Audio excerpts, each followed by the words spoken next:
New York City may burn to the freaking ground this year if the New York Knicks win a championship. Like, there may be no more New York City left if the Knicks were able to win the NBA championship. I don't think it's going to happen, but if it did, New York would be non-existent. I'm sure you've seen all the videos coming out of the Eastern Conference semifinals win over the Celtics. Knicks fans were partying like it was 2000. I want to preface this by saying this was a championship to the New York Knicks. They were a heavy underdog against the Boston Celtics, the defending champs. They had not been to the Eastern Conference finals since 2000, so they did act like they won a championship last night, as they should. It was a huge win. But it's only going to get bigger and bigger the more they win, because now they believe, now the fans believe, they think they have a legitimate chance to win the championship, and these celebrations are going to get out of hand.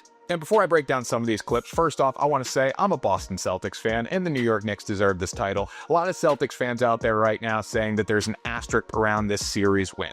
There's not really. Jason Tatum wouldn't have made a difference long term. The Boston Celtics blew 2 20-point leads, but the New York Knicks found a way to make shots in the fourth quarter. The Knicks outplayed the Celtics this entire series, and they deserve to win. But I will stand by this. The Boston Celtics were the better team. They just didn't show up, and that's why we love sports. Knicks did. They got the job done. They're going to the Eastern Conference Finals.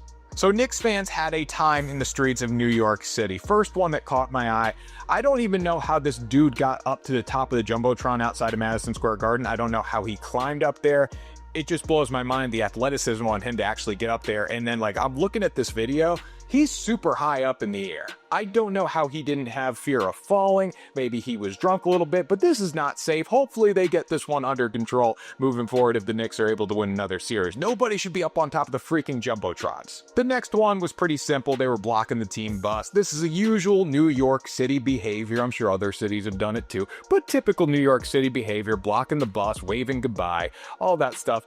Just not classy, but it's New York. What do you expect? And the one that caught my eye the most, somebody went outside the streets of MSG in a Pacers shirt last night after the Knicks won. They're now going to play the Pacers in the Eastern Conference Finals, so obviously it was all planned out. Why the hell would you do this? Knicks fans are psycho. You don't think you're going to get harassed doing that? And maybe he wanted to. And if that's the case, he's got balls of freaking steel to go out there and do this. I love the Celtics. I love Jason Tatum. You wouldn't catch me dead in New York City wearing a Jason Tatum shirt after a playoff game. Because I love the Celtics, I don't love them enough to go get harassed by New Yorkers. But this dude said, fuck it, I'm going out in a Pacers shirt, and I'm going to tell the Knicks fans what's up. And he got basically swamped in the streets of New York City.